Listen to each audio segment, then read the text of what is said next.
Supreme court తీర్పు వెలువడిన తర్వాత దేశంలోని ఎస్సీ వర్గీకరణ ప్రక్రియ పూర్తి చేసిన తొలి రాష్ట్రం తెలంగాణ అని తీర్పు వెలువడిన 6 నెలల్లోనే తెలంగాణ ప్రభుత్వం ఏకసభ్య కమిషన్ ద్వారా సమగ్ర అధ్యయనం చేయించిందని తుంగతుర్తి శాసనసభ్యులు మందుల శాములు అన్నారు.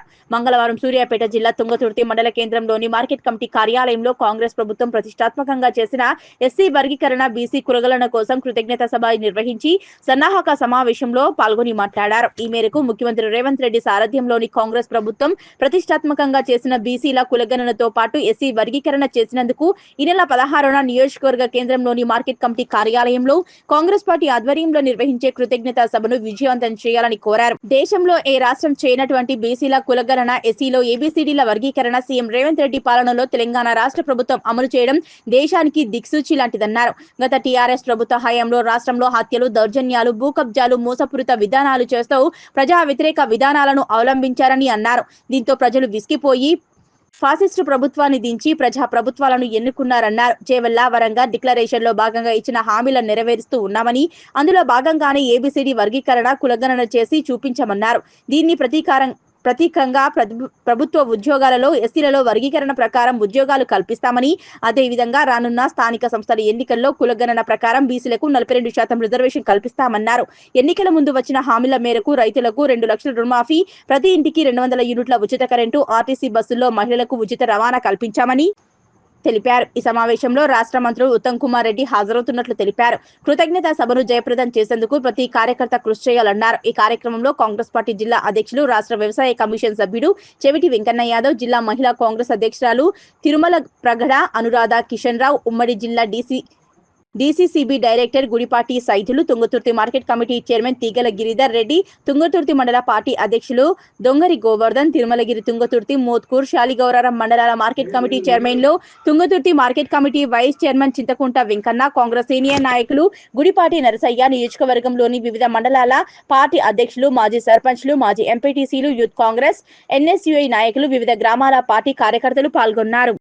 మన ప్రియతమ నాయకులు మందుల శాములు గారి నాయకత్వంలో ఈ సన్నాహక సమావేశం చేసుకోవడం చాలా శుభపరిణామం. ఎందుకంటే భారతదేశానికి స్వాతంత్రం వచ్చి 75 సంవత్సరాలు దాటినా ఎన్నో ప్రభుత్వాలు వచ్చి మారినా కూడా ఎన్నికల సమయంలో మేము అధికారంలోకి వస్తే ఎస్సీ వర్గీకరణ చేపడతాం, ఏబీసీడీ బీసీ కులగణన చేపడతాం, ఎంతో మాయమాటలు చెప్పాం. కానీ మన తెలంగాణ ప్రజాప్రభుత్వం రాష్ట్ర ముఖ్యమంత్రి గౌరవ శ్రీ రేవంత్ రెడ్డి గారి నాయకత్వంలో తెలంగాణ రాష్ట్రంలో మనం బీసీ కులగణన భారతదేశంలో 29 రాష్ట్రాలుంటే ఏ రాష్ట్రం కూడా స్పందించకపోతే తెలంగాణ ప్రభుత్వం ఈ దేశానికి ఆదర్శంగా ఉండాలని ముఖ్యమంత్రి గారు టైం బాండ్ పెట్టి ఈ బీసీ కులగణనకు బీసీలకు 42% తప్పకుండా మేము ఇస్తామని మాట ఇచ్చిన కాంగ్రెస్ ప్రభుత్వం వెంటనే మాట తప్పడం కాంగ్రెస్ ప్రభుత్వం నైజం కాదు. అందుకే ఇంతకుముందు గోవర్ధన్ చెప్పినట్టు 6 సంవత్సరాలు 60 సంవత్సరాల తెలంగాణ ఆరాటాన్ని కూడా మన తెలంగాణ దేవత అమ్మ సోనియా గాంధీ నాయకత్వంలో మనం ప్రత్యేక తెలంగాణ రాష్ట్రాన్ని కూడా సాధించుకోవడం జరిగింది. గౌరవనీయులు రేవంత్ రెడ్డి గారి నాయకత్వంలో ఇవాళ ప్రభుత్వం నడుస్తూ ఉంది. నిజంగా మనం ఒక్కసారి ఎంపికలు చూస్తే 10 సంవత్సరాల పీడనను తొక్కిసిపెట్టిన జనం మామూలు కాదు. ఎందుకంటే హత్యలు, దౌర్జన్యాలు, మోసపూరిత విధానాలు, ఈ విధమైన ప్రజారాజ్యంలో ప్రజా వ్యతిరేకమైన ప్రభుత్వం నడిచింది. కాబట్టి ప్రజలు యాస గురించి తొక్కుడు దొరికితే కథమైపోయింది. అందుకోసమనే భూకబ్జాలు ఒక కథన ఒక లెక్కన ఈ నూనె అనుకున్నాం. కనుక ఈ రాజ్యం ఖచ్చితంగా ఇందిరమ్మ రాజ్యం రావాలని గౌరవనీయులు రేవంత్ రెడ్డి గారి నాయకత్వంలో పిసిసి అధ్యక్షులు వాళ్ళు ఆనాడు వెంకన్న వారికి అండగా ఉండి జిల్లా పార్టీ అధ్యక్షులుగా ఇవాళ మనం ఉమ్మడి నల్లగొండ జిల్లాలో 12కి 11 సీట్లు గెలిచిన మనం. నిజంగా కూడా ఇంకొక మాట చెప్తా ఉన్నా, నేను పోయినసారి ఒక మాలకిచ్చారు, ఇక్కడ ఎస్సీ రిజర్వ్ ఒక మాలకిచ్చారు.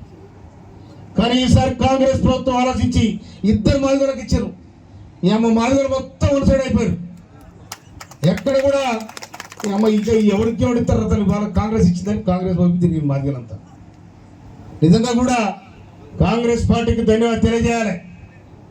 2018లో ఖర్గే గారు చెవిలి డిక్లరేషన్ ఏబిసిడి వరకు ఇక్కడ చేస్తామని, మొన్న 23లో కూడా రాహుల్ గాంధీ గారు డిక్లేర్ చేయడం జరిగింది ఏబిసిడి వరకు ఇక్కడ చేసి తీర్థమని.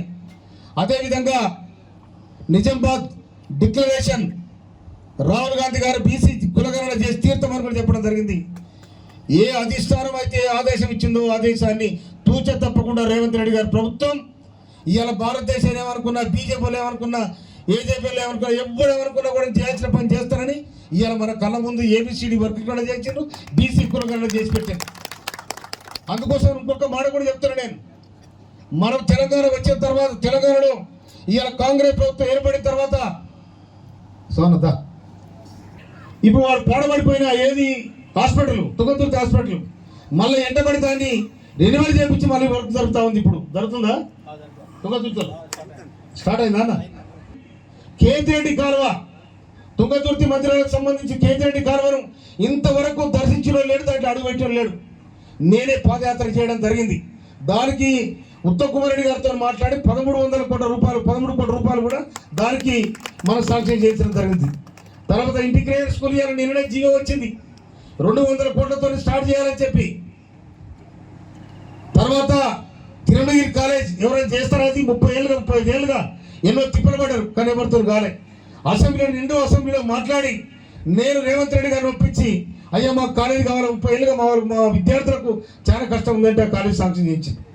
ఈ విధంగా నేను లెక్క కట్టుకొని పోతే దాదాపు 1400 కోట్ల రూపాయల బడ్జెట్ తీసుకురావడం జరిగింది. ఇక్కడ ఇంకొక మాట మనం చెప్తున్నాం, ఇవాళ మహిళలందరికీ 200 యూనిట్ల వరకు మనం ఫ్రీ కరెంట్ ఇచ్చేసినాం.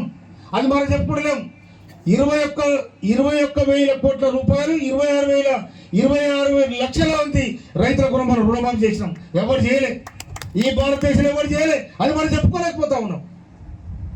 అందుకోసమనే ఇవాళ మనం రాష్ట్ర ప్రభుత్వం కులగణన చేయడానికి, ఏబిసిడి వర్గీకరణ చేయడానికి గవర్నర్ ఉత్తమ్ కుమార్ రెడ్డి గారిని ఉపసంఘానికి అధ్యక్షులు చేసిన మా ఉత్తమ్ కుమార్ రెడ్డి గారు కూడా ఇదే నియోజకవర్గానికి సంబంధించిన బిడ్డ, తర్వాత మన జిల్లాకు సంబంధించిన వ్యక్తి కాబట్టి ఆయన చీఫ్ గెస్ట్ పిలిచి తర్వాత మనకు నూతన కల్లా ఏది సింబాలజీ గారి దగ్గర పిలిచి అది శాంక్షన్ అయింది. అది గౌరవనీయులు వెంకరెడ్డి గారితో ఓపెన్ శంకుస్థాపన చేపించి అక్కడే ఒక బహిరంగ సభ వెంకరెడ్డి గారితో పెట్టిస్తాం.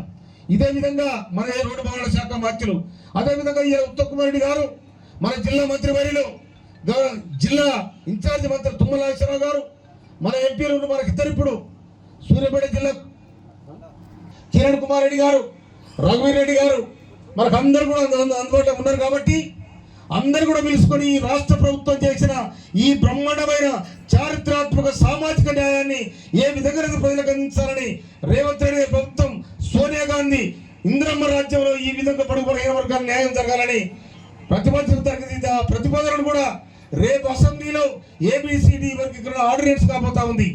ఇది కూడా ఏది మన కులగణన కూడా దాని చట్టం చేయబోతా ఉన్నారు. 42% బీసీలకు చట్టం ఉన్నా లేకున్నా పార్లమెంట్ ఆమోదించకుండా కూడా 42% కాంగ్రెస్ పార్టీ తీరుతా ఉంది. రేపు స్థానిక సంస్థలలో ఖచ్చితంగా 42% బీసీలకు ఇవ్వాలని కూడా రాష్ట్ర ప్రభుత్వం రాష్ట్ర మంత్రివర్గం నిర్ణయించడం జరిగింది. అందుకోసమనే దీనికి ఇన్ని చేసిన తర్వాత మనం చెప్పుకోకుంటే కూడా అది మనది పొరపాటు అయింది. అందుకోసమనే 16 తారీఖు నాడు ఆదివారం అవుతుంది. ఆనాడు మన ఆదివారం నాడు ఇదే ప్లేస్ లో దాదాపు వేలాది మందితోని బహిరంగ సభ పెట్టి రాష్ట్ర ప్రభుత్వానికి కృతజ్ఞత తెలియజేయాల్సిన బాధ్యత మనమందరం కూడా మనం చేస్తున్నాం. అందుకోసం మనందరం కూడా సన్నద్ధం కావాలని, దానికి సంబంధించిన అన్నిటి కూడా ఈ రోజు నుండే మన గ్రామాలకు బయలుదేరి అన్ని కార్యక్రమాలు ఈ విధంగా ఉంటాయని కూడా ప్రజలకు, అక్క చెల్లెలకు, అన్నదమ్ములకు అన్ని యూనిట్లు కూడా యూత్ కాంగ్రెస్ కానీ, ఎన్ఎస్ఏ కానీ, సేవాదలు కానీ, తర్వాత ఈ విభాగాలు అవుతున్న మహిళా విభాగాలు అన్ని కూడా ఎస్సీసీఎల్, బీసీసీఎల్ అన్ని కూడా ఈ భాగాలు కూడా పనిచేయాల్సిన బాధ్యత మన మీద ఉంది. అందుకోసమే ఇవాళ కూడా మనం ఏం చేస్తున్నాం, ఇవాళ ఎవరో చెప్తా ఉన్నారు బీసీలకి చేస్తారంటే, ఇవాళ రాష్ట్ర కేంద్ర ప్రభుత్వం బీసీలకి ఏం చేసిందో కూడా చెప్పే పరిస్థితులు లేరు. ఇవాళ ఈ కిషన్ రెడ్డి గారు చాలా విమర్శిస్తా ఉన్నాడు. కానీ ధీటుగా మన మనగాడు రేవంత్ రెడ్డి గారు సమాధానానికి వాళ్ళ అక్కడి నుంచి వాళ్ళ జవాబు రావట్లేదు. అందుకోసమనే ఈయన కాంగ్రెస్ ఏది చేసినా కూడా కాంగ్రెస్ ప్రభుత్వం చేయాలి. ఉదాహరణ చెప్తా నేను, ఇందిరాగాంధీ జైల్లో పడ్డది 81 ఇందిరాగాంధీ జైల్లో పడ్డది. జైల్లో పడితే జైలు బెయిల్ కోసం శివశంకర్ మాజీ మంత్రి ఆయన కృతజ్ఞత తీసి న్యాయశాఖ మంత్రి చేసింది భారతదేశానికి. ఇలా బాబు జగ్జీవన్ దేశ రక్షణ మంత్రిగా బంగ్లాదేశ్ పాకిస్తాన్ యుద్ధం అయితే ఇందిరాగాంధీ నాయకత్వం వచ్చిన దానికి ఆనాడు రక్షణ మంత్రిగా జగ్జీవన్ అవకాశం ఇచ్చింది. తర్వాత ఇలా మన కాంగ్రెస్ ప్రభుత్వం ఏర్పడే వెంటనే ప్రజాభవన్ ప్రగతి భవన్ పేరు పెట్టుకొని దాంట్లో కురుకుతున్న వాళ్ళను గేట్లు కూడా బిగేసి దానికి మహాత్మా జ్యోతిరావు పూలే నామకరణం చేసిన గొప్పతనం ఒక రేవంత్ రెడ్డి ప్రభుత్వం